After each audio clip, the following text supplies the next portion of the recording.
Hello student, कैसे हैं आप। स्वागत है आपका नेक्स्ट क्लासेस पर। नेक्स्ट क्लासेस जैसा कि हम आपको अभी बता चुके हैं, ये हमारा एजुकेशन पोर्टल है। यहाँ पे हमारी सभी प्रकार की गवर्नमेंट एग्जाम्स की तैयारी कराई जाती हैं, जैसे कि यूपीएससी, एमपीपीएससी, एसआई और पुलिस। तो इसी क्रम में हमारी टीम ने अभी जो 11 दिसंबर से 26 दिसंबर के बीच 11 दिसंबर से 26 दिसंबर के बीच एडमिट कार्ड जारी हुए हैं, किसके? जेल पुलिस के। ठीक है, मध्य प्रदेश जेल विभाग ने, डिपार्टमेंट ने, जिनके एग्जाम होने वाले हैं वो 11 दिसंबर से लेकर 26 दिसंबर के बीच इनके सीबीटी होंगे। सीबीटी माने कंप्यूटर बेस्ड टेस्ट होंगे। सभी शिफ्टों में दो शिफ्ट में इनके टेस्ट रखे गए हैं, इनके एग्जाम्स कराने हैं। तो हमारी टीम ने इसी को ध्यान में रखते हुए टॉप 100 क्वेश्चंस के, कितने? टॉप 100 क्वेश्चंस की एक सीरीज स्टार्ट की है, जो कि आपकी लॉन्च हो रही है ट्यूसडे 8 दिसंबर से 26 दिसंबर के बीच में लॉन्च होगी। ठीक है, यानी 8 दिसंबर से टॉप 100 क्वेश्चन आपको डेली मिलेंगे, जिसके अंदर मैथ्स के, एमपी के, हिंदी के और अदर सब्जेक्ट के सेक्शनल क्वेश्चंस होंगे, जिस तरीके की उसमें पूछा जाता है। आप अगर इसको एक टेस्ट सीरीज के रूप में ज्वाइन करें तो भी कहना कोई गलत नहीं होगा। इसके लिए आप हमारे यूट्यूब चैनल नेक्स्ट क्लासेस को शेयर कीजिए, सब्सक्राइब कीजिए, और अगर आपने अभी तक बेल आइकन नहीं दबाया तो प्लीज़ बेल आइकन दबा दीजिए, इससे हमारे आने वाली अपकमिंग वीडियोज़ के नोटिफिकेशन आप पे टाइम पर पहुंचती रहें। चलिए अब हम इसी क्रम में बात करते हैं क्वेश्चंस की। आज का हमारा जो सेशन है वो इसी का जो सेक्शनल हमारा जो सेशन स्टार्ट हो रहा है, इसी क्रम में मैथ्स के क्वेश्चन है, जो कि आपके प्रीवियस ईयर के हैं। प्रीवियस ईयर के हम जो इस सेक्शन में आपको पढ़ाने वाले हैं, उसमें इंक्लूड रहेगा आपके प्रीवियस ईयर्स के सभी क्वेश्चंस, सभी सब्जेक्टिव वाइज, वो भी सेक्शनल। ठीक है, उसके अलावा अदर महत्वपूर्ण क्वेश्चन जो समय समय पर व्यापम ने आपके एग्जाम्स में पूछे हैं और आगे भी पूछता जाता है, इसके अतिरिक्त जो क्वेश्चंस बनेंगे वो भी आपको यहाँ प्रोवाइड होंगे। यानी 100 क्वेश्चन की सीरीज आपको 8 दिसंबर से 26 दिसंबर के बीच में डेली प्रोवाइड कराई ही जाएगी। ठीक है, चलिए अब बात करते हैं क्वेश्चन पे। तो आज का हमारा टॉपिक है 20 क्वेश्चंस का, क्योंकि आपको पता है कि सेक्शनल क्वेश्चंस में मैथ के 20 क्वेश्चंस आते हैं। मैं रंजित परिहार आपको मैथ पढ़ाऊंगा, तो इसमें आपके 20 क्वेश्चंस आते हैं। ठीक है, तो जो अभी नेक्स्ट अपकमिंग हुआ था, इससे पहले लास्ट एग्जाम हुआ था, उसमें कौन से क्वेश्चंस आए थे, किस तरीके के क्वेश्चन है, उनका स्तर क्या है, इस पर हम बात करेंगे। ठीक है, देखिए मध्य प्रदेश के एग्जाम में ये जो व्यापम पूछता है, जेल विभाग के एग्जाम्स का बेस बिल्कुल आधार क्लियर होना चाहिए। क्वेश्चंस टफ लेवल के नहीं आते हैं, बस कुछ क्वेश्चंस थोड़े से घुमावदार आते हैं। तो हमें उनको टारगेट करना है, उनको समझना है कि इन क्वेश्चंस की डिमांड क्या है और इस क्वेश्चंस को हमें कैसे हल करना है। सफिशिएंट टाइम होता है, नेगेटिव मार्किंग बिल्कुल नहीं होती है। तो आइए हम बात करते हैं मैथ के क्वेश्चंस पे कि हम इनको किस तरीके से करेंगे। ठीक है, चलिए देखिए, सबसे पहला क्वेश्चन है आपका, ये आपका जो एग्जाम है वो 2018 का जो लास्ट एग्जाम हुआ था फर्स्ट शिफ्ट का, शायद 4 अक्टूबर का था। ठीक है ना, वो डेट के ये टॉप मोस्ट 20 क्वेश्चंस हैं जो पहले आ चुके हैं प्रीवियस में। The speed of B is greater than speed of A. ठीक है, the total speed of A and B is 7 kilometre per hour and the total distance traveled by A in 4 hours and B in 3 hours is 24 kilometer. What is the speed of A and B? तो सबसे पहले तो ये है कि question को करने से पहले हमें क्वेश्चन को पढ़ना अच्छे से समझना है। ठीक है, B की चाल A से अधिक है, B की चाल A से अधिक है। एक चीज समझ में आ गई हमें, क्या मिल गया कि B जितना चलता है वो A से ज्यादा स्पीड है उसकी। ठीक है, दूसरी बात क्या कह रहे हैं ये कि ए एवं बी की कुल चाल 7 किलोमीटर प्रति घंटा है। यानी दोनों चलते हैं ना, जो उनकी जो भी स्पीड है, लेकिन वो 1 घंटे के अंदर 7 किलोमीटर ही पहुंचते हैं। तो ए और बी की दोनों की चाल साथ में कितनी है? 7 किलोमीटर पर आवर है। ठीक है, 7 km पर आवर है, तथा ए के द्वारा 4 घंटे और बी के द्वारा 3 घंटे में तय की गई दूरी कितनी है? 24 किलोमीटर है। यानी ए ने कितना चला है? 4 घंटे में चला है। बी कितना चला है? 3 घंटे चला है। इनके टोटल तो तय की गई दूरी इनके द्वारा कितनी है? 24 किलोमीटर है। अब क्वेश्चन क्या है? क्वेश्चन को जरा ध्यान से समझिए। क्वेश्चन है कि ए एवं बी की चाल को, ए एवं बी की चाल क्या है? ठीक है, इस चीज को समझिएगा, ए एवं बी की चाल क्या है। चलिए देखिए क्या कह रहे हैं कि ए कितना चला? 4 घंटे चला। तो भाई ए के द्वारा 4 घंटे, ए कितना चला आपका? 4 घंटे चला। ठीक है। बी के द्वारा 3 घंटे में तय की गई दूरी, यानी बी कितना चला भैया, 3 घंटे चला है, ठीक है।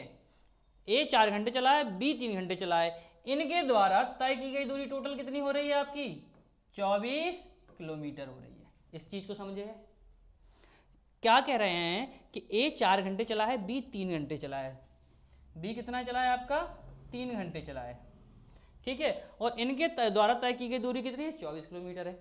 अब एक चीज आप सपोज कर सकते हैं कि भाई ए और बी की टोटल कितना है आपका, 7 किलोमीटर है, ए और बी की टोटल स्पीड कितनी है, 7 किलोमीटर है। तो आप इसमें से किसी की भी एक वैल्यू मान सकते हैं। जैसे अगर हम ए की वैल्यू माने तो कितनी हो जाएगी, 7 माइनस बी हो जाएगी, 7 माइनस बी, क्यों बी कहाँ चला गया, उस तरफ चला गया। ए की वैल्यू कितनी हो गई आपके पास, 7 माइनस बी हो गई। अब ये देखना कितना था, 4a था, 4 इंटू ए की जगह क्या पुट कर देंगे हम यहाँ पे, 7 माइनस बी, ओके, प्लस ये कितना है आपका 3b इज इक्वल टू 24, ये आपकी इक्वेशन बन गई। ये कितना हो गया, 28 minus 4b plus 3b is equal to कितना हो गया आपका, 24 हो गया, ठीक है। अब ये देखिए 3b और 4b इसको हमने सॉल्व किया तो ये बचा माइनस का b, ये -28 इस तरफ आ जाएंगे माइनस के, यहाँ आ जाएंगे प्लस का ये 24, minus b is equal to -4, minus से माइनस, b की वैल्यू कितनी आ गई, 4 किलोमीटर पर आवर, ये आ गई b की स्पीड। सीधी सी बात है, दोनों की साथ थी, b की 4 होगी तो a की कितनी होगी, 3। ऑप्शन देखिए, a बराबर 2 किलोमीटर नहीं है, देखिए b की 4 आई है तो सीधी सी बात है b की 4 कहाँ है, ये रही, b 4 है तो ऑटोमेटिकली आपका a कितना होगा, 3 किलोमीटर पर आवर की स्पीड रहेगी। तो इस तरीके से क्वेश्चंस होते हैं। ये क्वेश्चन इतना ट्रिकी नहीं आता है, बिल्कुल शॉर्ट में हम करेंगे, ठीक है ना। तो आपको समझिए a बराबर कितना है, 3 किलोमीटर पर आवर, और b बराबर कितना आ गया, 4 किलोमीटर पर आवर। सारे सेक्शन को पूरा कर रहा है ये, b की स्पीड a की स्पीड से ज़्यादा है, बिल्कुल है। इन दोनों को आप क्रॉस चेक भी कर लिया करो क्वेश्चन को। एक चीज़ को समझिए, अगर आपके पास टाइम बचता है, इतना ज़्यादा टाइम सफिशिएंट टाइम होता है, खूब टाइम बचता है कि भाई ये जो मापदंड इन्होंने दिए हैं क्वेश्चन में, वो हमारा क्वेश्चन उनको पूरा करता है या नहीं हमारा आंसर। मैंने आंसर निकाला कि बी की वैल्यू 4 आई, ए की वैल्यू 3 आई। अब मैं इसे सेल्फ चेक कैसे करूँगा कि भाई ये सही है या नहीं है। उन्होंने बोला बी की स्पीड ए की स्पीड से ज़्यादा है, तो देखिए बी 4 है, ए 3 है, पहली चीज़ सही हो गई।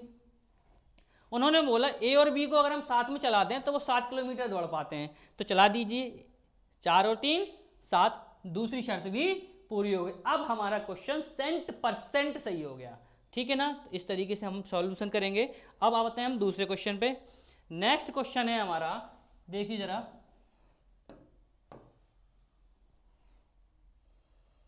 नेक्स्ट क्वेश्चन समझिए, 225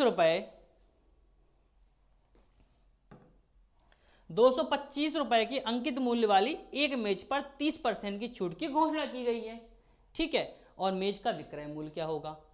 ए discount of 30% is announced on the market price of a table of 2250 rupees, what will be the selling price, यानी sales price of the table.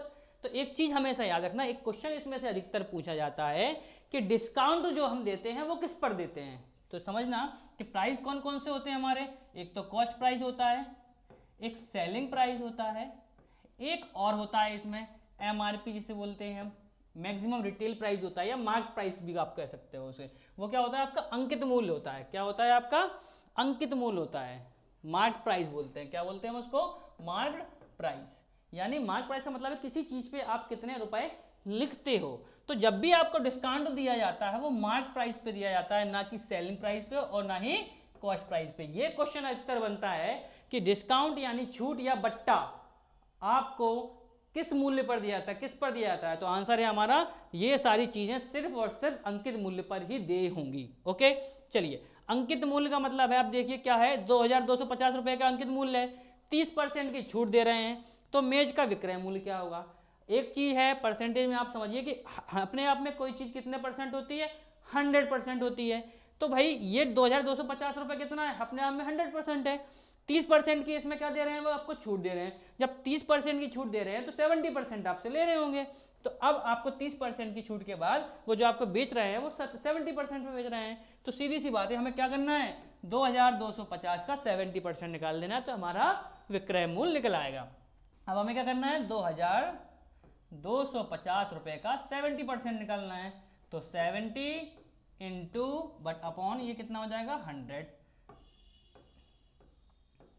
Multiply कर दीजिए, 7 5 जा 35, 3 कैरी, 7 2 जा 14 और 3 17, 1 कैरी, 7 2 जा 14 और 1 15, आंसर आ गया आपका 1575। ठीक है, कहाँ है आंसर, 1575, ये रहा 1575 रुपए। तो इससे 2-3 क्वेश्चन बने कि भाई आपको जो जितने भी छूट दी जाती है वो हमेशा अंकित प्राइस पे दिए होगी। ठीक है, और आपका आंसर कितना आया, 1575 रुपए। नेक्स्ट क्वेश्चन पे चलते हैं। देखिए, एक बड़ी सोचने वाली बात है, कुछ क्वेश्चंस, इन क्वेश्चंस को आपको बहुत अच्छे से सोचना है, समझना है, क्योंकि मैथ ही ऐसा होता है जिसमें आपको दिमाग लगाना होता है। बाकी जो क्वेश्चन आपको जीएस को आ रहे हैं तो आ रहे हैं, नहीं आ रहे हैं तो नहीं आ रहे हैं, इसमें आपको टाइम लेना होता है और टाइम सफिशिएंट होता है। ठीक है, अब इस क्वेश्चन को आप देखेंगे, इसको में से आपको एक नई चीज़ समझ में आएगी। देखिए, ए boat travels eight A speed of 18 kilometre per our. एक बोट जो है, एक नाव जो है 18 किलोमीटर प्रति घंटे की चाल से यात्रा करती है। ठीक है, and brings 540 kg of fish in one trip. और एक ट्रिप में कितने लाती है, 540 किलो मछली लेकर आती है, 540 किलो मछली लेकर आती है। Then the number of trips required of catch 43,200 kg of fish is. तो उसको 43,200 किलोग्राम मछली लाने के लिए कितने दौरों की जरूरत होगी। सीधी सी बात है, एक दौरे में यानी एक चक्कर में वो 540 किलो लेकर आती है, 540 किलो लेकर आती है। तो इतनी मछली लानी है तो कितने दौरों की जरूरत होगी। अब एक चीज इसमें समझिए कि इसमें ये जो नाव का टाइम दिया गया था वो सिर्फ आपको बेवकूफ बनाने के लिए दिया गया था। कई सज्जन क्या होंगे, 18 किलोमीटर प्रति घंटा उन्होंने समझा, तो इसको क्वेश्चन उन्होंने समझ लिया कि ये बोर्ड एंड स्ट्रीम का क्वेश्चन है। समझ रहे हैं आप, ये बोर्ड ऑन स्ट्रीम का क्वेश्चन नहीं है, नाव एवं धारा का क्वेश्चन नहीं है, सिंपल क्वेश्चन है। आपको बेवकूफ बनाने के लिए एक आपको सफिक्स कर दिया गया, उपसर्ग जोड़ दिया उन्होंने, एक मिला के भाई कि एक लाइन जोड़ दी कि एक नाव 18 किलोमीटर प्रति घंटा की चाल से यात्रा करती है। भाई इसके हमें यात्रा लेने कितने, इसकी स्पीड से इसकी कितनी स्पीड है, इसका मछलियों से कोई लेना देना नहीं है। सीधी सी बात है, एक दौरे में 540 किलोग्राम ला रही है और 43,200 किलोग्राम लाने के लिए उन्हें कितने दौरों की यानी कितने चक्कर की आवश्यकता पड़ेगी। कुछ नहीं करना है, सीधा सीधा आप इसमें 540 का डिवाइड दे दीजिए, 0 से 0, 9 से 6 टाइम, 9 से 4, 0, 6 से ये डिवाइड किया आपका 80, कितने चक्कर लगेंगे, कितने दौरे लगेंगे, 80 दौरे। सीधा सीधा डिवाइड देना था इसमें, समझ रहे हैं आप। बहुत इजी क्वेश्चन है, कोई दिक्कत नहीं है। और ऐसा नहीं है, आज हमेशा से ऐसे ही क्वेश्चन पूछे जाते हैं। कुछ क्वेश्चंस इजी होते हैं और कुछ क्वेश्चंस ट्रिकी होते हैं, बस आपको घुमा दिया जाता है। तो हमें बस उसमें भूलना नहीं है, घूमना नहीं है, बिल्कुल धैर्य से, शांति से, पेशेंस रख के क्वेश्चन को समझना है। कहीं ऐसा तो नहीं है हमें आपको घुमाया जा रहा हो, क्वेश्चन कहीं का कहीं नहीं ले जाना है। ठीक है, हो गया। चलिए नेक्स्ट पे चलते हैं। अब देखिए, इसी घुमावदार क्वेश्चन की एक कड़ी में, इसी क्रम में एक क्वेश्चन और इन्होंने दिया है। कैलकुलेट, गणना करें -16 + 8, -16 प्लस ब्रैकेट में फिर +8 एंड +8 प्लस ब्रैकेट में -2। इसको सॉल्व करना है। क्या क्वेश्चन है ये, चले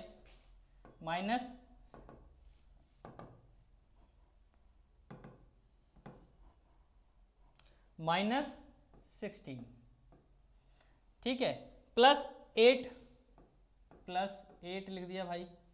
अब क्या है, +8, ठीक है, इसको एंड लगा था तो भैया हमने ये एंड लगा दिया। +8, 8 का 8 ही रहता है, आगे प्लस नहीं जोड़ा जाता।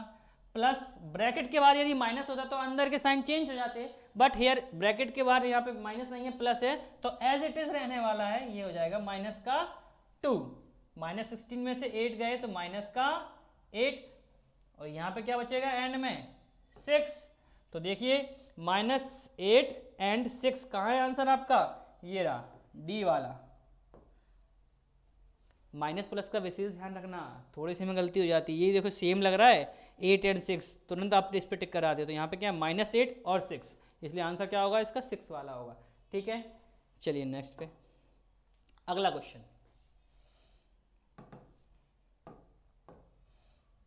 ये रहा आपके स्क्रीन पर। The solution of the equation 9x + 3 = 0 is n।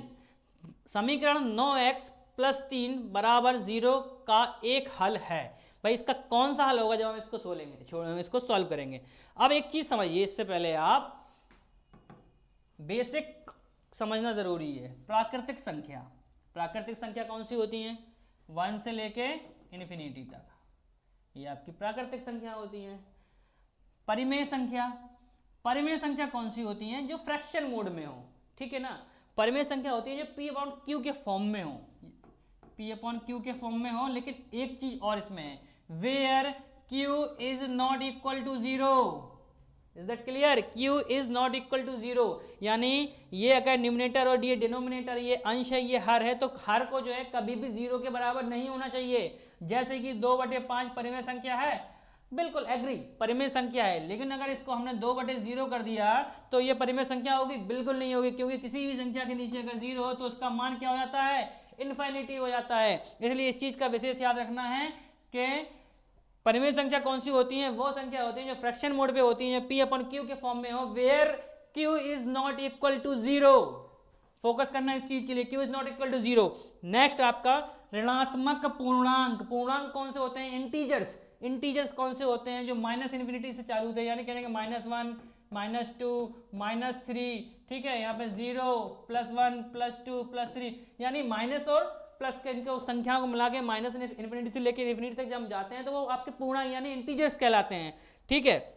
Imaginary number क्या होता है? काल्पनिक नंबर क्या होता है? दो टाइप की संख्याएं होती है, एक होती है वास्तविक संख्या, एक होती है काल्पनिक संख्या। तो काल्पनिक संख्या वह संख्या होती है जिनका वास्तविकता से लेना देना नहीं होता। जैसे कि आपने कहीं पे नहीं देखा होगा ब्रैकेट के अंदर माइनस हो, ब्रैकेट के अंदर -5, ये आपका इमेजिनरी नंबर है। समझ रहे हैं? ये वास्तविक संख्या नहीं है, कैसी संख्या है? काल्पनिक संख्या है। तो अब हम आते हैं मध्य पर, ठीक है। क्वेश्चन क्या है आपका? 9x + 3 = 0। देन सॉल्व कीजिए। 9x + 3 = 0। देन 9x की वैल्यू कितनी हो जाएगी? -3। देन x की वैल्यू कितनी हो जाएगी? -3/9। 3 × 1 = 3, 3 × 3 = 9। देन x की वैल्यू हो जाएगी -1/3। -1/3 फ्रैक्शन मोड पे है, डिनोमिनेटर इसका 0 नहीं है, तो ये कौन सी संख्या होगी आपकी? प्राकृतिक होगी, परिमेय होगी, ऋणात्मक होगी या काल्पनिक होगी? Natural number, rational number, negative integers और इमेजिनरी नंबर। तो ये कौन सा होगा? अभी हम पढ़ चुके हैं, रैशनल नंबर, परिमेय संख्या। क्या होगा? ये परिमेय संख्या होगी आपकी, ठीक है ना। तो ये कौन सी होगी आपकी? परिमेय संख्या। फिल कर सकते हो आप, परिमेय संख्या। याद रखना इसकी definition, where P/Q is rational number where Q is not equal to 0। Clear? चलिए नेक्स्ट। अब देखिए,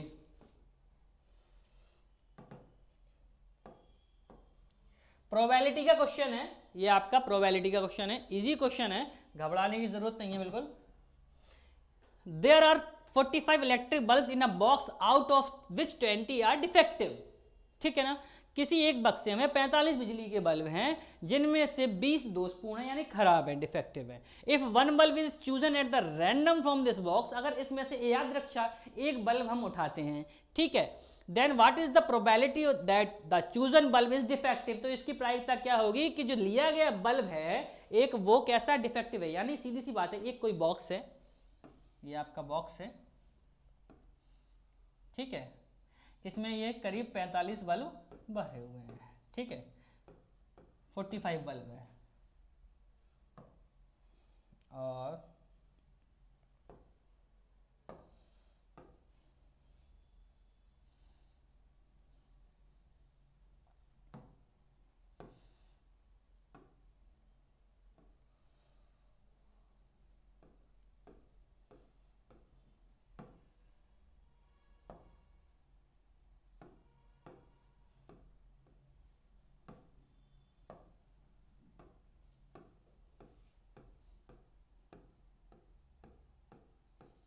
सपोज ये हमारे टोकरी में एक बल्ब है, बल्ब की टोकरी है, ठीक है, जिसमें आपके कौन से बल्ब हैं, कितने बल्ब हैं, 45 बल्ब हैं, जिनमें से 20 कैसे खराब हैं, यानी हम ये मान लेते हैं कि लाल वाले बल्ब हमारे कैसे हैं, खराब बल्ब हैं, ठीक है।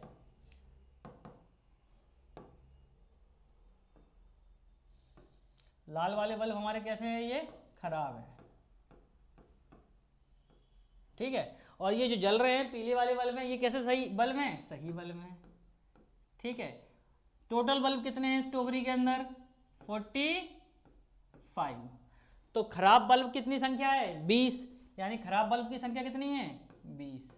टोटल 45 है, खराब बल्ब की संख्या 20 है, तो सही बल्ब कितने बचे, 25 बचे, ठीक है। लेकिन आपसे इन्होंने क्वेश्चन पूछा है कि भाई इस टोकरी में से मैं आंख बंद करके याद रखता कोई एक बल्ब उठाता हूं, तो उसकी प्रायिकता क्या होगी कि वो दोषपूर्ण है।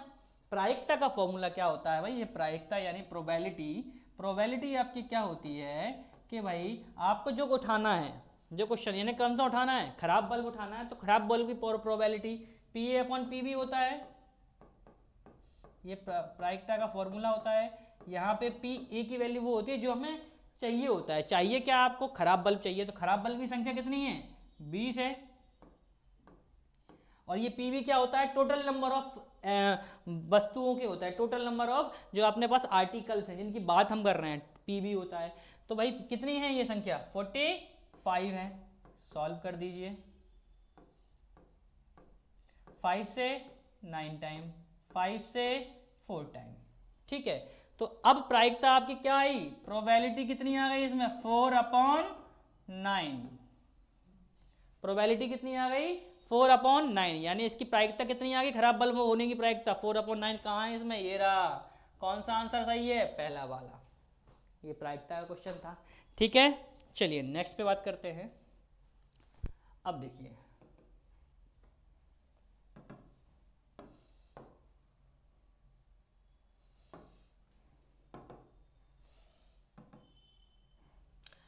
देखिए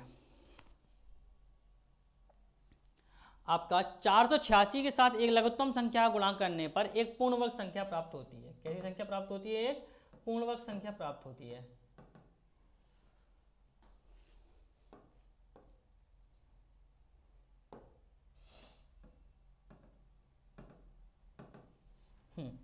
A perfect square is obtained by the multiplying the smallest number with 486. Find the square root of the square thus obtained.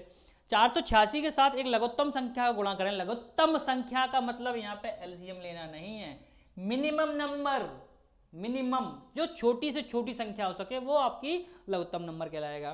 करने पर पूर्ण वर्ग प्राप्त किया जाता है कि एक क्या किया जाता है, पूर्ण वर्ग प्राप्त किया जाता है, यानी परफेक्ट स्क्वायर। परफेक्ट स्क्वायर क्या कैसा होता है, जैसे 4 के हमने स्क्वायर रूट निकाला, 2 × 2 nothing is remaining, then it is the perfect square. Is that clear.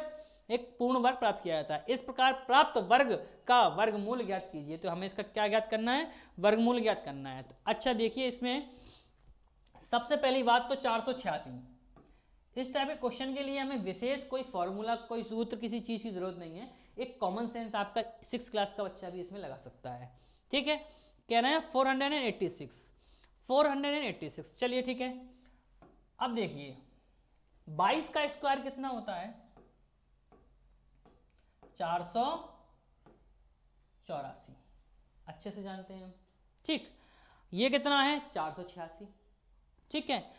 अब वो कह रहे हैं आपको कि 486 में एक लघुत्तम संख्या गुणा करना है। अब इसमें अगर हम 1 का गुणा करें तो यही संख्या रहेगी, किसमें, 486 में। अगर हम इसमें 2 का गुणा करते हैं तो संख्या आपकी चेंज हो जाएगी, ठीक है।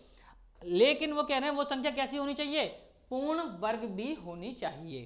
कैसी होनी चाहिए, पूर्ण वर्ग भी होनी चाहिए। तो अगर हम देखेंगे, अगर हम इसमें 2 का भी, मिनिमम 2 का भी मल्टीप्लाई करते हैं, समझना जरा इस चीज को, मिनिमम किसी संख्या का तो गुणा करना है हमें जो छोटी से छोटी हो, मिनिमम 2 का भी मल्टीप्लाई करते हैं तो हमारे पास जो नंबर आएगा वो आपका देखने जरा 12, 16, 17 के साथ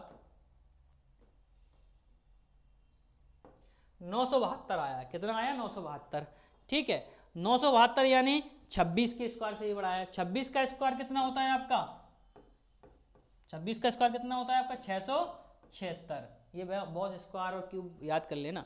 ठीक है, क्या कह रहे हैं, अब देखो हमारे दो क्वेश्चन तो कैंसिल ही हो गए, दो ऑप्शन कैंसिल हो गए। एक तो 24 नहीं हो सकता, एक 26 नहीं हो सकता, क्योंकि ये 486 से मैं गुणा करना है तो सीधी सी बात है संख्या हमारी बढ़ेगी, इंक्रीज होगी, घटेगी तो है नहीं।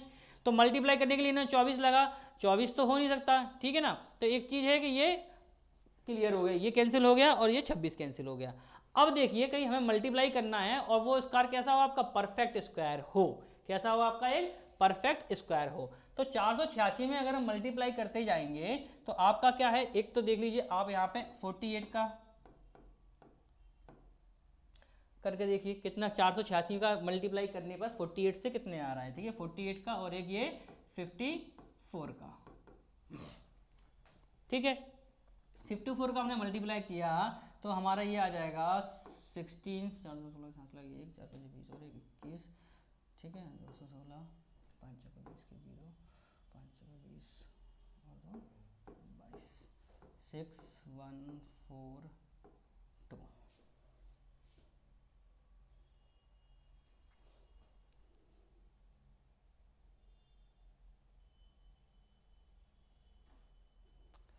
आएगा, सॉरी 2916, ठीक है, ये इसका आ गया 54 का।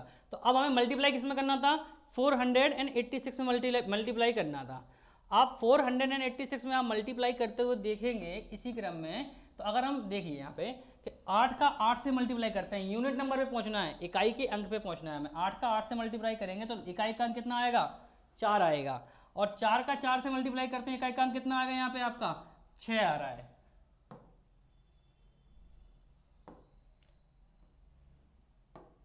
कितना आ रहा है यहाँ पे इकाई का अंक 6 आ रहा है, ठीक है। अब 4 का, अब देखिए इसमें मल्टीप्लाई कितने से करें कि हमारा इकाई का अंक मैच हो जाए, क्योंकि हमें क्या चाहिए, पूर्ण वर्ग चाहिए, और ये 54 का मल्टीप्लाई 54 में करेंगे तो पूर्ण वर्ग मिला हमें, कितना मिला 2916, कितना मिला 2916, ठीक है। और इसका अगर हम मल्टीप्लाई करेंगे तो लास्ट में क्या आएगा, 4 आएगा। तो अब देखिए हम मिनिमम में अगर यहाँ पे किसने का मल्टीप्लाई करें, 6 का मल्टीप्लाई अगर हम करके चलते हैं, इसका मल्टीप्लाई इसमें करिएगा तो आपके पास आंसर आ जाएगा 2916, यानी आंसर हमारा कौन सा होना चाहिए, सी 3 वाला 54। एक शॉर्ट में समझ लीजिए, इतना लंबा नहीं समझना है, मैं आपको एकदम जीरो से समझा रहा हूँ, इसलिए टाइम ले रहे हैं कि मैं ये सोच के चल रहा हूँ आपको बिल्कुल नहीं आता। 486 के साथ एक लघुत्तम संख्या का गुणा करने पर एक पूर्ण वर्ग प्राप्त किया जाता है, क्या प्राप्त करता है, पूर्ण वर्ग। इस प्रकार प्राप्त वर्ग का वर्गमूल ज्ञात कीजिए। तो भाई हमने इसमें सबसे पहली बात क्या है, स्टेप ये हमें कि इसमें मल्टीप्लाई करना था और उसका हमें क्या करना है, वर्गमूल निकालना है। तो हम इसमें 2 का मल्टीप्लाई करते, 3 का मल्टीप्लाई करते, 4 का मल्टीप्लाई करते, 5 का मल्टीप्लाई और संख्या निकालते, तो उसमें से जो भी फिर उसका हम क्या करते, स्क्वायर रूट निकालते, जो हमारे पास नंबर आता वो हम देखते हैं स्क्वायर रूट निकालने के पास इनमें से कौन सा किसको सेटिस्फाइड कर रहा है। तो 24 और 26 को तो वैसे ही इसने रिजेक्ट कर दिया, क्योंकि वो आपका अगर आप 2 टाइम भी मल्टीप्लाई कर रहे हो तो भी आपको 950 से 900 से ज़्यादा हो रहा है, और यहाँ पे इनके मल्टीप्लाई कितने में रहते हैं, 600 में रहते हैं, 24 का और 26 का 676 होता है, ये कम है, तो कम तो हो नहीं सकती, संख्या बढ़ेगी, तो ये 2 खत्म हो गए। अब हम मल्टीप्लाई इसमें करके देखा हमने तो 2916, और जब आप 2916 का स्क्वायर रूट निकालोगे तो आपका आ जाएगा आंसर 54, ठीक है। इस क्रम में आपको समझना है, इसके लिए आपको स्क्वायर याद होने चाहिए और क्यूब याद होने चाहिए, इस चीज़ को विशेष ध्यान में रखना है, ठीक है। नेक्स्ट क्वेश्चन, अब देखिए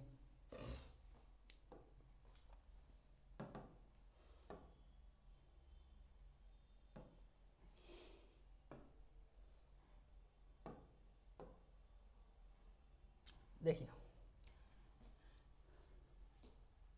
सिंप्लीफाई करना है, सीधा सीधा क्वेश्चन है आपका, 60 माइनस 4 की पावर 3 प्लस 576 प्लस 6 इंटू 8, ठीक है। 60 सबसे पहले सॉल्व कीजिए, 4 की पावर क्यू, 4 का क्यू कितना होता है 64 होता है, प्लस 576 कितने का होता है आपका, 576 के प्लस में आपका यहाँ पे 49 हो रहा है, sorry, into plus 6 into 8, okay. देखिए 576 प्लस 49 ये हो जाएंगे हमारे 625 प्लस ये हो जाएंगे 48, मल्टीप्लाई कर दिया, 60 माइनस 64 प्लस ये हो जाएगा 25 प्लस 48, ऐड कर लीजिए आप प्लस प्लस वाली, 0, 4, 5 और 8, ये हो जाएगा आपका 13, ठीक है। और 4, 2, 6, 6, 13, ये हो जाएगा 133 माइनस 64, आंसर आ जाएगा आपका 69 है।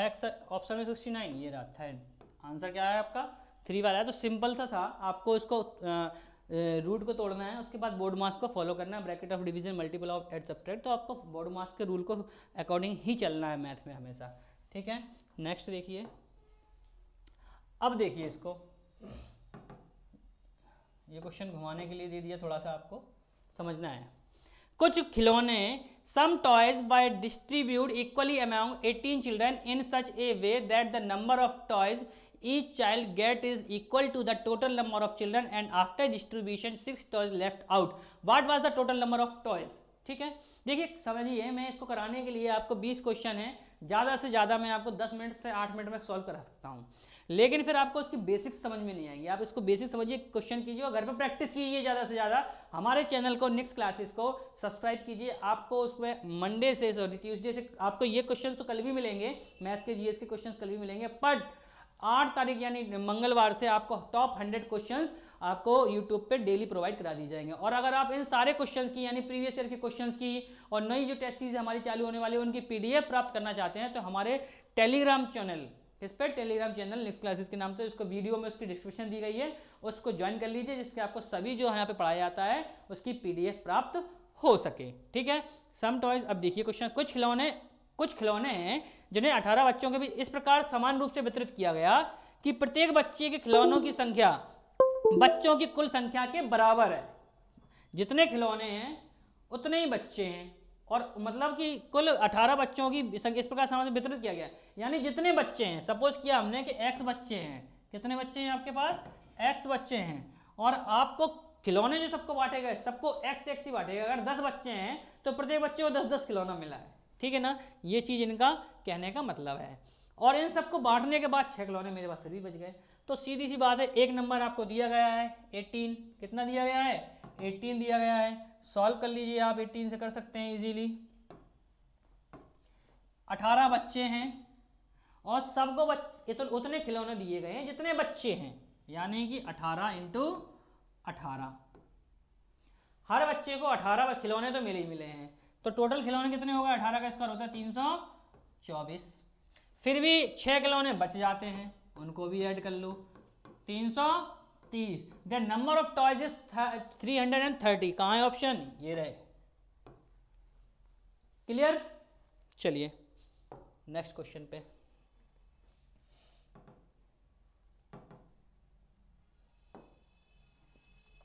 In a box of volume 40 centimeter cubes, how many cubes of size 2 centimeter can be fitted?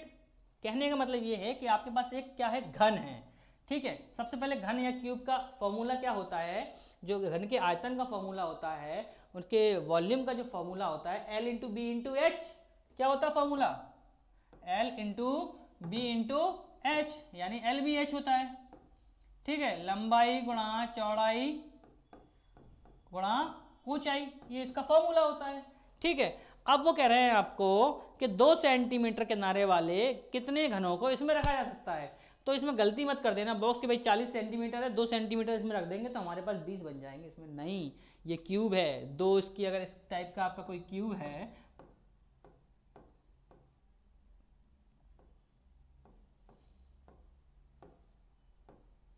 इस टाइप का आपका क्यूब होता है,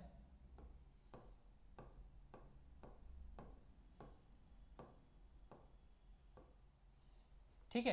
एक आप कह सकते हो बुक भी आपकी क्यूब में आती है, ठीक है।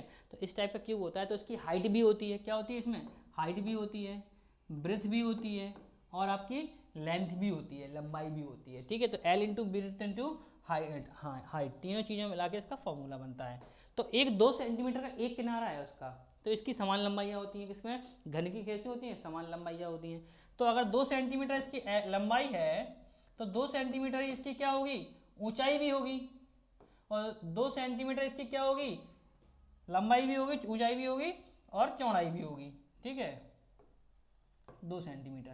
तो इसका टोटल जो बन रहा है 2 इंटू 2 इंटू 2 8 क्यूबिक सेंटीमीटर बन रहा है, 8 घन सेंटीमीटर, यानी 2 सेंटीमीटर किनारे वाला एक क्यूब टोटल जो आयतन घेरता है, टोटल जगह घेरेगा वो 8 वर्ग सेंटीमीटर जगह घेरेगा। टोटल जगह आपके पास है 40 वर्ग सेंटीमीटर। कितनी जगह है? 40 वर्ग सेंटीमीटर।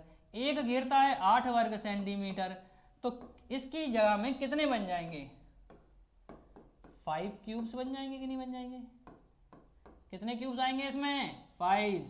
छोटा सा क्वेश्चन था, जल्दबाजी में गलती करते। क्या है आंसर इसका? A, first. Next question, in a class of 50 students, 50 छात्रों की एक कक्षा में 30% स्टूडेंट आर बॉयज, 36% बॉयज है। Find the number of girls in the class. तो कक्षा में लड़कियों की संख्या ज्ञात कीजिए।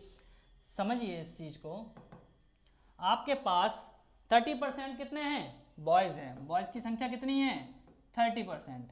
ओके, देन गर्ल्स की संख्या कितनी होगी? 100 माइनस 36 यानी 64%। Is that clear? Number of total student कितने हैं, यानी टोटल छात्रों की संख्या कितनी है? 50। पूछा क्या है? लड़कियों की संख्या।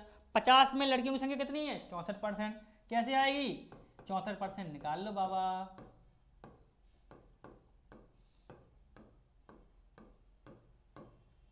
32 गर्ल्स, तो लड़कियों की संख्या कितनी है? 32। ठीक है, 50 छात्रों की संख्या में लड़कियों की संख्या है 32। ये आपका आंसर है। कहां गया? थर्ड। क्लियर? ऐसे ही मेरे साथ बने रहिए।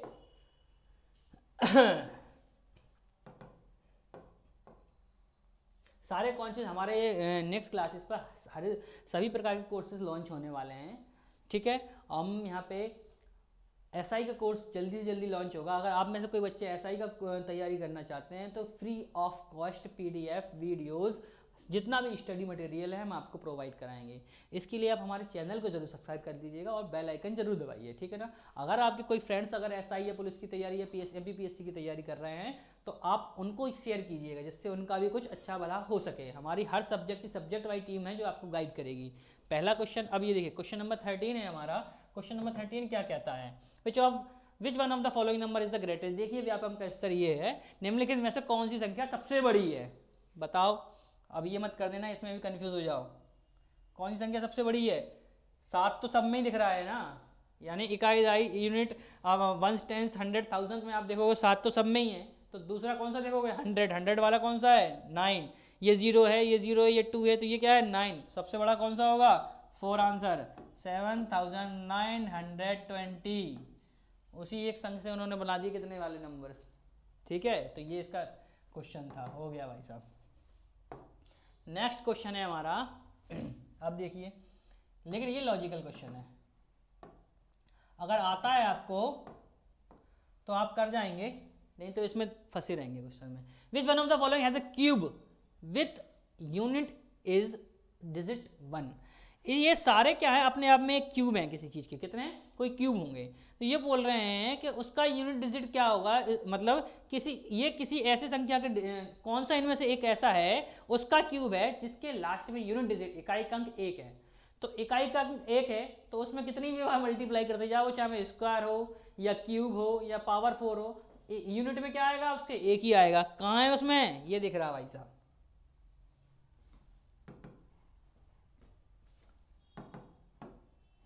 ये रहे। क्वेश्चन को समझो, क्वेश्चन अच्छे से समझो। कह रहे हैं ये क्यूब हैं, लेकिन इनमें से ये जो क्यूब हैं, ये बोल रहे हैं कि इनमें से कोई एक ऐसा क्यूब है जो कि उस अंक का क्यूब है जिसके पीछे यानी इकाई का अंक 1 है। तो ये कौन सा होगा? यही होगा जिसका इकाई का अंक 1 है, वो इसका क्यूब होगा। उसके क्यूब में भी इकाई का अंक 1 होगा। देखिए समझिए बात को, 11 का हम क्यूब निकालें तो लास्ट में 1 ही आएगा।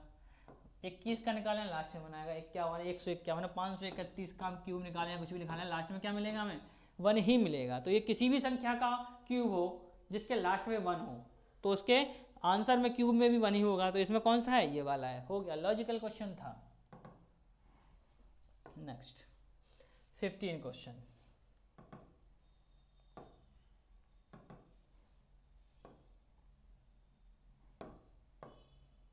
चलिए, जॉन ने एक केक का 5/9 भाग खाया। समझिए, अपने आप में मैंने बताया था कोई चीज़ क्या होती है, पूर्ण होती है, या तो उसको 100% मानते हैं, या भाग की बात करें तो 1 मानते हैं।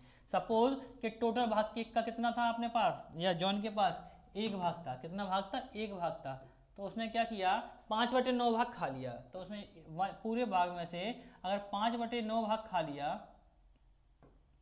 5/9 भाग खा लिया, तो उसके बाद कितना बचा? 4/9 भाग बचा। ठीक है, अब वो कह रहे हैं फिर उसने शेष केक का, शेष केक कौन सा है? यही है भैया शेष। शेष का मतलब है जो बचा हुआ है, रिमेनिंग है। रिमेनिंग केक कितना है? 4/9। शेष केक का 1/2 यानी इसका आधा। आपने अगर बोर्ड मास पढ़ा है तो काकी के आधा का मतलब का शेष भाग का इसका 1/2 किसको दे दिया उसने? भाई को दे दिया। और पूर्ण केक का कितना अंश उसके पास बचा? जब उसने इतना भाई को दे दिया, कितना भाई को दे दिया? 2/9 दे दिया। 4/9 में से 2/2 दे दिया तो कितना बचा? 2/9 बचा। 2/9 ये रहा। यह सीधी सी बात है, आप सीधा सीधा इसमें 2 का डिवाइड कर देते, उतना बचा, आधा ही तो होता है। इसका आंसर क्या था? ये था। नेक्स्ट क्वेश्चन नंबर 16 सॉल्व करना है। देखिए क्वेश्चन को सॉल्व करना है हमें। सॉल्व क्या है आपका सॉल्यूशन? 5 की पावर -5 की पावर 3 मल्टीप्लाई बाय -5 की पावर 6, ओके, देन 5 की पावर 2। अब मुझे बताइए -5 की पावर 3, जब भी पावर इवन होगी तो माइनस की पावर अगर इवन, प्लस की पावर इवन हो तो कोई अंतर नहीं पड़ता। माइनस की पावर अगर इवन हो तो वो कैसा हो जाता है? इवन ही हो जाता है। कैसा हो जाता है आपका? माइनस में नहीं प्लस में आ जाता है। जैसे अगर -2 की पावर इवन माने 2 हो, इसको सॉल्व करेंगे 4 करेंगे, चाहे 2 की पावर 2 हो तब भी आंसर 4, और -2 की पावर 2 हो तब भी आंसर 4, क्योंकि माइनस का माइनस में मल्टीप्लाई होता है तो वो प्लस बचता है, प्लस हो जाता है।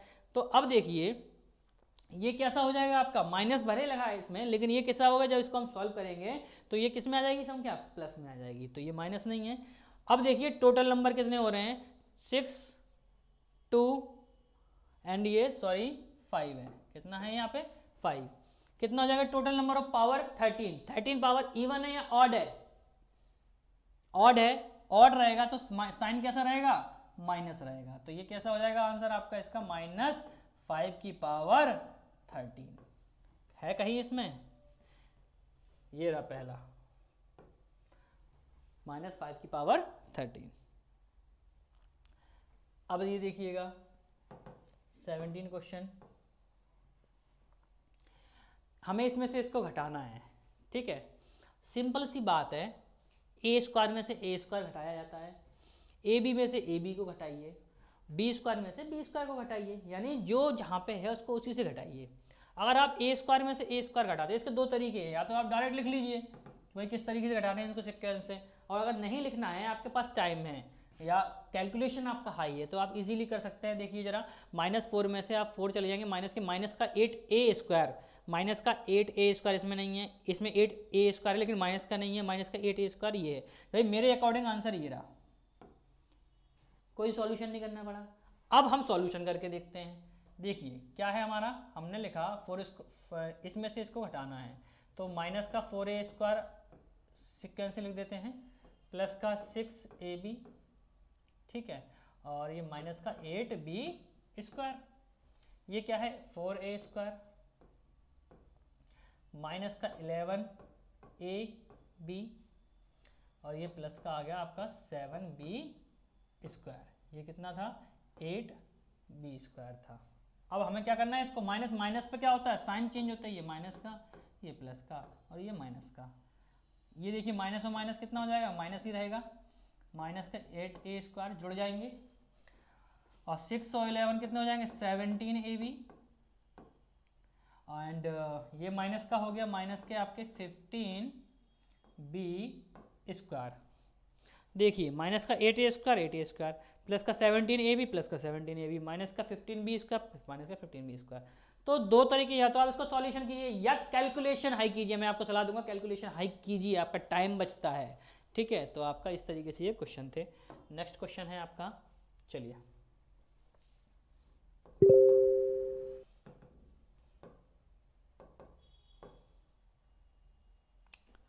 सिंप्लीफाई करना है। इस टाइप के क्वेश्चन थोड़ा लॉजिकली है और आपको परेशान कर सकते हैं, ठीक है। देखिए क्वेश्चन क्या है आपका, एक चीज़ बताऊं मैं आपको, ये आप सब लोग जानते हैं कि किसी भी नंबर पे, किसी भी चीज़ पे अगर पावर माइनस में होती है तो इसका मतलब है वो नंबर कहाँ चला जाता है, अपॉन में चला जाता है। कहाँ चला जाता है, अपॉन में चला जाता है। तो सीधी सीधी बात समझिए, ये नंबर आपका अपॉन में चला गया। सबसे पहला नंबर आपके पास है a की पावर -2b, इसकी पावर -2, ठीक है। फिर है आपके पास a b की पावर -3, फिर है आपके पास a b की पावर -5 और ये इसके ऊपर -1। स्टेप बाय स्टेप करते हैं। अपॉन में चला जाएगा, ठीक है। कहाँ चला जाएगा ये, अपॉन में। 1 अपॉन a की पावर 2, ये हो जाएगा b, a की पावर 2 b की पावर 2, क्योंकि पावर माइनस में थी तो ये 1 अपॉन में आ गया, इनटू ये भी अपॉन में आ जाएगा ए बी। अब देखिए a b की पावर कितना हो जाएगा आपके पास 3, और ये यहाँ आ जाएगा अपॉन a b की पावर -5। छोटे छोटे क्वेश्चन, छोटे छोटे फॉर्मूले आपको याद रखने पड़ेंगे। अगर आप याद नहीं रख पाएंगे तो परेशानी होने वाली है, ठीक है। सॉरी ये -2 था। अब हम इसको सॉल्व करते हैं।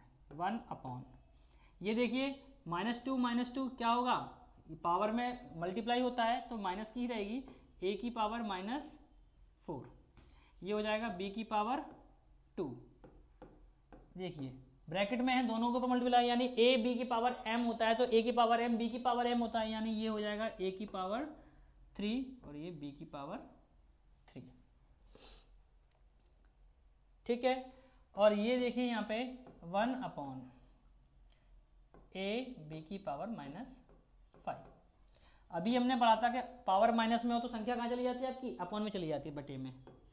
1 अपॉन, ये ऑलरेडी अपॉन में है तो अपॉन के नीचे अपॉन में तो क्या संख्या पलट जाएगी, ठीक है। ये कहाँ पहुँच जाएगा, ऊपर a की पावर 4 हो जाएगा, क्योंकि अपॉन के नीचे अपॉन है, यानी 1 अपॉन a की पावर 4, तो ये पलट जाएगा तो टोटल हो जाएगा a की पावर 4। अपॉन में क्या था, b की power 2 as it is, 1 upon a की पावर 3 b की पावर 3, इनटू ये भी अपॉन के नीचे अपॉन में है तो कहाँ चला जाएगा, b की पावर 5 अपॉन a। अब देखिए b की पावर 2 और 3 5 हो जाएंगे। देखिए गुणा में खाते जुड़ती हैं तो b की पावर 5, b की पावर 5 कट गया, a की पावर 3 और 1 a की पावर 4, तो a की पावर 4 कट गया। क्या आंसर आ गया, 1 1 1 1 1, ये रहा आंसर आपका first. In short hand basically आप ये कह सकते हैं, अगर आपका कैलकुलेशन सही है तो आपको एक सिंगल लाइन में आंसर मिल जाता, ठीक है। लेकिन आपको समझना पड़ेगा, इसके लिए इतना बड़ा कैलकुलेशन करने की ज़रूरत नहीं पड़ेगी। अगर आपका कैलकुलेशन सही है तो आप यहीं आंसर कर सकते थे। आपका ये a की पावर अपॉन नीचे में चला था, ये सीधा ऊपर चला था, आप पहली लाइन में सब कुछ काट सकते थे, ठीक है। नेक्स्ट क्वेश्चन देखिए।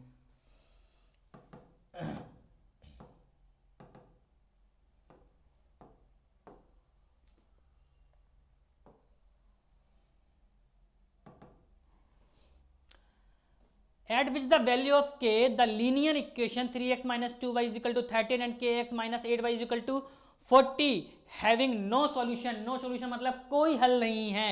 k के किस मान पर रैखिक समीकरण 3x minus 2y is equal to 13 and kx minus 8y is equal to 40 का कोई हल नहीं है। देखिए क्या है आपके पास equation, 3x minus 2y is equal to 13 and minus का 8y, sorry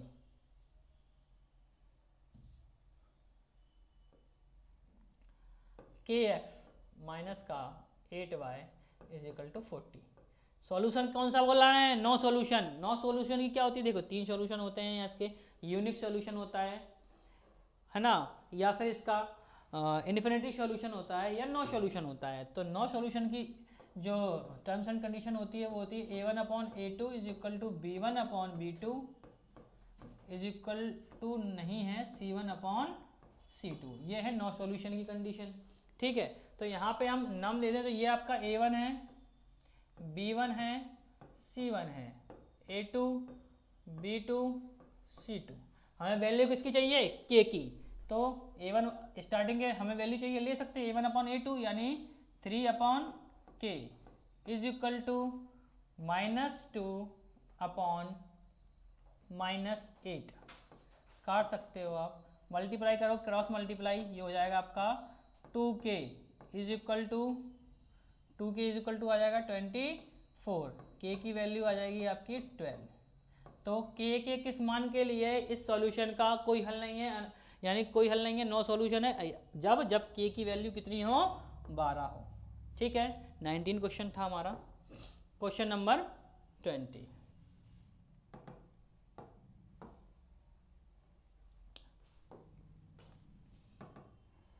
give the expression for the following: x is multiplied by 128 and the product obtained is the subtracted from the 360।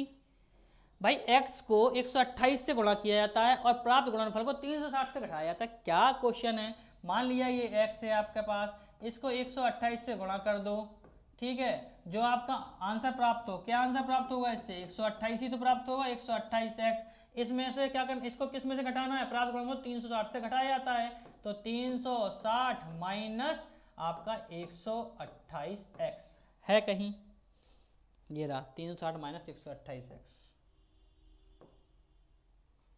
हो गया आंसर।